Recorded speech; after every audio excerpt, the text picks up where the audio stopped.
What is going on, guys? Zuko back with another Dragonflight video. I hope you're all doing very well. Hope you're having a wonderful day with the new patch. Patch 10.0.5 is here, and I've got a bunch of new builds that I'm going to be trying out. So let me throw the talents up on the screen for the first build that I'm trying today. This is a plus 18 Court of Stars that I did last night on reset day, Tuesday night, and it was pretty good. My build was essentially a Dark Ascension build with Mindbender still and N'Zoth. So we go all the way through the Void Torrent part of the build and pick up Malediction right underneath, and then also go all the way to N'Zoth. I only have 1 point in Mind Devourer, which I know some of you are going to be thinking that that's a really bad idea because you're like, well, it's a free proc, you know, it's sort of essential to our rotation. That is true, but let me talk about how it works with this build. If you take Void Torrent, it ends up producing 60 insanity when you channel it. So that ends up, by the time you're done channeling a full Void Torrent, you actually end up getting more like 80 to 85 insanity, because you'll have your other dots rolling. They're going to be generating insanity for you. You might throw in a Mind Blast like right before you channel the Void Torrent there. So it just ends up actually producing so much insanity that it kind of acts like a Mind Devourer proc. So I'll go from 20 insanity all the way up to 100 after channeling a Void Torrent. It's just basically what always keeps happening. So this is really great. It means that you don't actually have to invest that extra point into Mind Devour. You can get away with only taking 1, and you can pump those extra 2 points into Inescapable Torment on the Mindbender side. So it's a bit of a split where there are the beginning of the fight. If I summon my Mindbender plus Dark Ascension, I'm in that little window, and I'm trying to maximize my Mind Blasts and my Shadow Word Death to make sure that I proc Inescapable Torment. I want to make sure that I do that. That's a big priority. Then, once you've cast kind of all 3 of those buttons, Mind Blast, Shadow Word Death, you can channel a Void Torrent, and you can cash in on that damage, because we do have a 30-second Void Torrent here because of Malediction. So there are 2 sides to the build. You want to get the Mind Bender going right away. So right here you can see it. Let me pause really quick.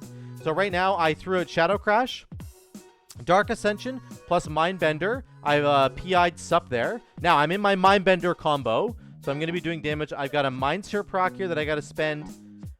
I'm Mind Blasting, getting as much efficiency on my Mindbender as I can. Now my Void Torrent is back, so I'm going to do that in a second. There we go, right there. I'm Void Torrenting now. Remember, the reason that we've added Void Torrent into this build now is because it splashes with Psychic Link. This is huge now. So your Mind Games and your Void Torrent and your Void Bolt all got added in to splash AoE damage onto enemies. So we don't have Void Bolt with this build because we're running Dark Ascension, but just understand that that's one of the big reasons why I'm taking it, because now my Void Torrent will buff my single target damage, and it's going to buff my AoE damage through Psychic Link. So really, really good combo there.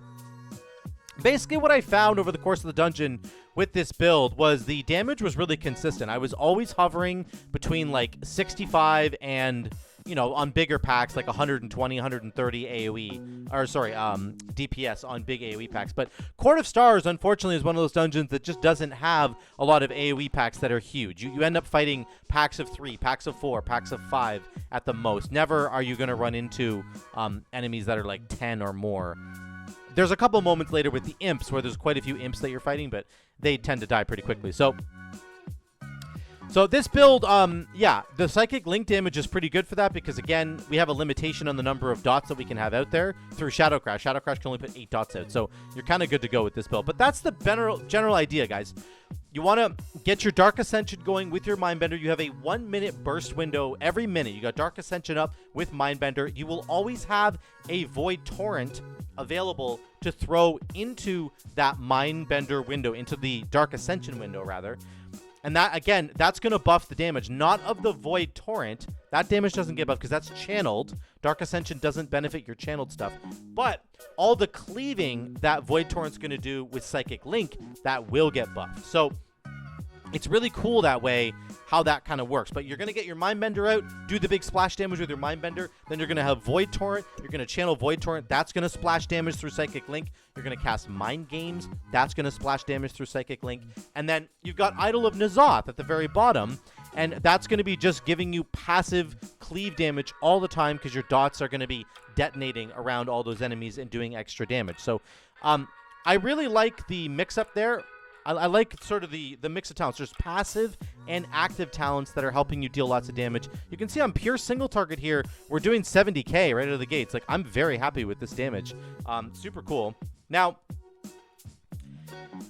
yeah, sorry, it's a very fast-paced 1-minute burst window. You don't have to worry about maximizing things like Void Bolt or Mind Flay Insanity. And this has been something that I think is a really good thing to talk about, which is ease of access on a build. So nowadays in Mythic Plus in particular, there is so much going on in a key that you need to try and maximize your damage while also dealing with like 3 or 4 things going on at the same time. Take this fight. You know, this guy's doing a resonant slash in a direction.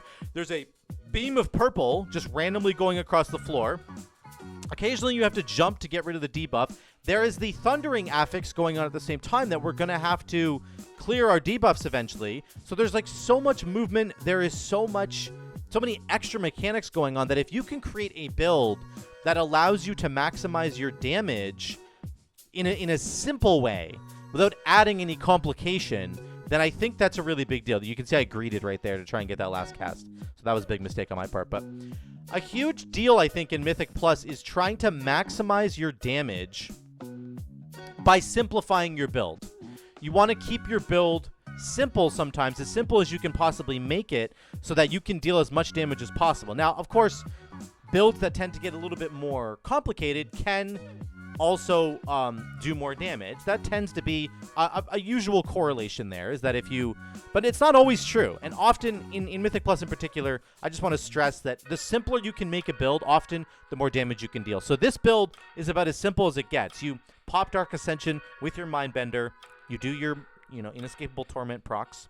And then you're just doing Void Torrent as soon as you possibly can. Try not to overcap your Insanity. That's the only real problem with this build, is sanity overcapping. You just want to be insanity, sorry. You want to be really careful that you don't overcap your insanity because, again, Void Torrent generates so much insanity that it will often overcap you. It's actually ridiculous how good it is. So, yeah, I like this build because it's not as complicated. You don't have to worry about Void Bolt or Mind Flay Insanity. There's so many builds where when you take Mind Flay Insanity, you press that Devouring Plague, and then you press Mind Flay Insanity, and then you're immediately overcapping your Insanity because, like, you got a Mind Devourer proc or something like that. And it's just like every single time you press Devouring Plague, you've got to think about this new Mind Flay Insanity that you need to press. And you want to make sure that you're maximizing the uptime on that and not overcapping on your Insanity as well. So just some extra things to think about, and you don't have to think about them in this build, which is kind of cool. I really like that a lot. So, yeah. I will make sure that I post the build link down below in the description. Don't worry about that. And I just want to talk about sort of why I'm doing this build, why I'm even experimenting with this build. Is this even a good build to try? Because a lot of people have been looking at a brand new build that I have yet to try, which is a no Mindbender build with Void Eruption, and I think they go get N'Zoth as well and Yogg-Saron.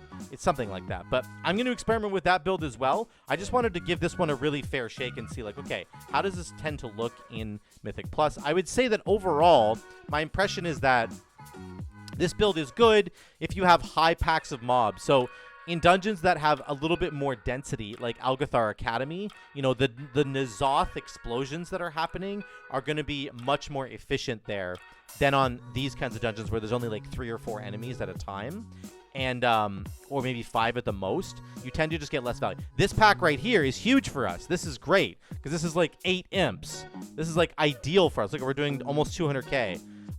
So this is the kind of pack that would be really, really good for this build, I think. But if you're running a lot of the dungeons right now in Season 1 for Dragonflight, definitely have less mob density than I would otherwise like to have. So just something to think about when you're thinking about this build. Let me skip ahead to the boss fight. These are all the little mini bosses, but let me show you right here the damage we can do even on single target. It's not too bad. This is what I really did enjoy about this build as well, is that you're adding in Void Torrent, and that gives you some really solid single target damage. You want to make sure when you're using the Void Torrent, make sure you always have Devouring Plague on the enemy, because your Mastery will make you do more damage for all the dots you have on them, right? So make sure you have both dots, your Shadow Rip Pain and Vampiric Touch, and then you must have Devouring Plague on the enemy before you channel Void Torrent, or else you're just missing a bunch of damage there. So that's one thing I just want to talk about as well, is that you can sort of create a funnel priority build here within this talent setup. So what I'm saying is, similar to Enhancement Shaman, where you can take your Lava Lash and funnel that damage. You're getting the extra damage from your Flame Shocks. They're adding to your next Lava Lash, and then you're funneling that damage into one target. So you're taking buffs from AoE and you're funneling them into one target, which is super cool. I don't know, that impending doom thing went off there. Similarly, in this build, you can essentially get all 3 dots on the enemy, and then you can channel your Void Torrent into that enemy, and it will splash damage now because of Psychic Link, and it will do even more damage. It'll splash more damage than normal because you have all 3 dots on the enemy when you're doing it. So you can sort of like throw your Shadow Crash out, and then you could Devouring Plague a priority target that needs to die quickly, and then you could just funnel your Mind Games damage and your Void Torrent damage into that one enemy. You're dealing crazy single target damage to that enemy, that priority, and it's all splashing now because of Psychic Link. So it's kind of this interesting funnel that you can accomplish with a build that runs like this. So that's some really cool stuff, and I appreciate that there's kind of that little caveat. It's not like a huge deal, but it is an interesting idea. So here's the second boss of the fight here. This is Flamewreath, Talixer Flamewreath. So what I want to do here is save my AoE. So I'm saving Shadow Crash, and I think I just got a Mind Sear proc. There goes Shadow Crash right there. You save it for when the imps proc. My Shadow Crash is about to land. There it goes. And then I'm going to spend my Mind Sear proc that I got. There we go. And then I can actually channel another Mind Sear into a Void Torrent if I wanted to. But I'm actually think I'm going to save my Void Torrent for the next one. I can't remember. I do Dark Ascension here. This is kind of bad timing for Dark Ascension Mindbender because the ads have just died, but I didn't have them up in time. So you don't really want to hold your 1 minute cooldowns ever on this build. You want to spend them because right here comes the ads once again. I'm channeling my Halo into a Void Torrent. My Void Torrent is going to splash some damage here. So it's all good. You basically don't ever want to hold the Dark Ascension Mindbender combo. It's just too good to hold. Like it's just a 1 minute cooldown. It'll be back in 60 seconds. So don't ever hold that. It's really dangerous. Make sure before the ads pop, guys, you always want to be stacking up. Have somebody kick Withered Soul. When she does Infernal Eruption right here, you want to make sure that you're stacking as a group because that puts all the ads together, and then you can just Shadow Crash them into a big Mind Sear proc, and boom, we're doing crazy damage there. So it's good. That's how you deal with the ads. You want to deal with the ads as quickly as possible, or else somebody is going to die. So again, Infernal Eruption, stack up again. Here comes the ads. I don't have a Shadow Crash this time. That's okay. We're just going to Mind Sear for big damage. Then I do Dark Ascension to get some procs on my Mindbender. And again, you always have relevant AoE damage with this build now because you've got your Dark Ascension Mindbender. He's always splashing damage. Your Mind Games is splashing damage. Your Void Torrent is splashing damage. You know, you've always got like Psychic Link splashes. Plus you've got your regular Mind Sear AoE damage. So it's really, it's awesome. No matter what you're doing, basically, with this build, you're going to be able to splash AoE damage of some kind. So here's the final boss. We've only got 2 minutes and about 45 seconds left. Maybe 40 seconds left by the time she goes away. 2:45, I think, is when we start this. Yeah, there we go. So this fight is also fine for us. Again, we've got Lust. We start with our Mindbender window. I did get a proc on Devouring Plague. Let's spend that. I did sneak in a Void Torrent here. This is probably a mistake. So this is one problem with the build. You can see at the beginning of this fight, I go Mind Blast with my Dark Ascension into a Shadow Crash, and I'm full on Insanity already. And then I channeled my Void Torrent, but I was already full on Insanity. So that is a mistake. You want to be careful. It is good to get Void Torrent on cooldown as quickly as possible. It wasn't like the biggest mistake, but I essentially wasted 60 Insanity worth of resources there. So not really a good idea. You don't want to do that. You want to try and maximize your uptime with your resources, because that just gets you more Devouring Plagues, and Devouring Plague makes you do tons of damage. So you want to make sure you're dodging Piercing Gale here. There's my Shadow Crash into a Void Torrent. Again, 30-second Void Torrent. So good for our single target damage. It really ends up buffing our single target damage quite a bit. I love that. This hurts a lot here. I think I do my Dispersion, so I'm doing no damage right now, but I'm just staying alive because that thing hurts a lot, even unfortified. When you're on a plus 18, that little AoE thing he does hurts a lot. So make sure to dodge the lines here. Back into our Dark Ascension window here. Refresh my dots, go Dark Ascension. Oh, I missed my Shadow Crash. That was really sad. He dashed at the last second. So now I'm getting my Mind Blasts going so that I can do Inescapable Torment damage, and then I'm going to go into a Void Torrent here. Make sure that a Vampiric Touch, not Vampiric Touch, sorry. Make sure my Devouring Plague is on the enemy before I do that Void Torrent. The only thing to think about on this fight, realistically, is that when you press Void Torrent, I got stunned there. When you press Void Torrent, you don't want to be standing in one of those lines that he's got going across the floor. So you do need to time your Void Torrent appropriately. You don't want to interrupt it. So if you start channeling your Void Torrent and then you realize, oh shit, the lines are coming out, I'm screwed. Like right now, I can't channel Void Torrent right now or I'm in trouble. So you need to understand the fight, anticipate the fight a little bit, and know when it's okay to channel a Void Torrent, like right now. This looks kind of dangerous, but I know he just did his line ability, so I'm not going to be in trouble when I'm channeling my Void Torrent there. So there you go, guys. This is the damage coming out here, and we end up finishing the key in time with about 40 seconds to spare. Super cool. And that was one of the best keys that I've done so far, I think. Really, really good group there. Let me just double-click this for a sec, and I'll shift this over here. There we go. So let me just focus on this other one here. This is our damage overall. Let's take a look at this. So, yeah, our healing overall was really good. I did take the leech nodes in terms of the talents. Let me show you that really quick. I took the leech nodes over here. Instead of Vampiric Embrace, I took the extra leech. So I had 5% extra leech, which is probably not worth it. You should take Vampiric Embrace for your team, but just understand that I just did it to just test it out. And there's my talent build once again. I've gotten Azoth down here with the Void Torrent stuff. Let's look at the damage overall. So our Devouring Plague was huge, really, really high on the damage charts there. Again, this is not a dungeon that has like tons and tons and tons of enemies. It has a lot of smaller packs, so if you get down to a pack size of like 3 or less, it's probably worth it to just start Devouring Plaguing enemies, because it just does so much extra damage, and it makes you do extra damage with your mastery. So, yeah, when you have like 3 or less enemies, I would probably stop using Mind Seer and just start Devouring Plaguing stuff. It's going to do a lot more damage for you. So again, the damage overall was not great if you're just looking at it from like a numbers point of view. It wasn't the best, but this is the first time that I've realistically played this build in a Court of Stars, and Court of Stars again just doesn't have a huge pack size, so your overall damage is not going to be that high anyway. But it was good. We were competitive. We were top of the charts for the team, so it was good. You can see Psychic Link doing about 9% there, and then our Void Torrent, look at this, 7% of our overall damage just from the single target damage coming out of Void Torrent. Really, really good stuff there.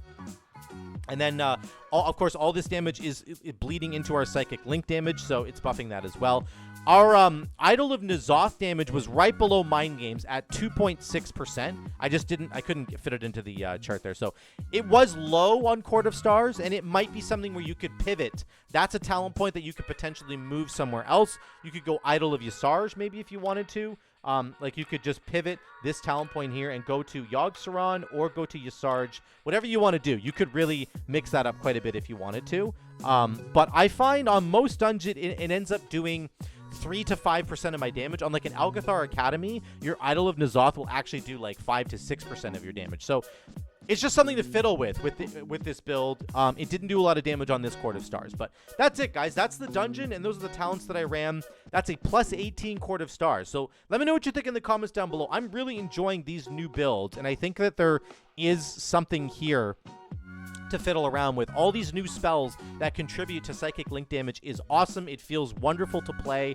And I just love that there's new builds for us to try, particularly with Void Torrent. So I'm going to be experimenting this week with a Void Eruption build instead of Dark Ascension, and we're going to get rid of Mindbender and see if that build has got some legs, because that's what a lot of people are running now. So we'll have to just see. But thank you so much for watching. I love you all. I'll see you in the next one.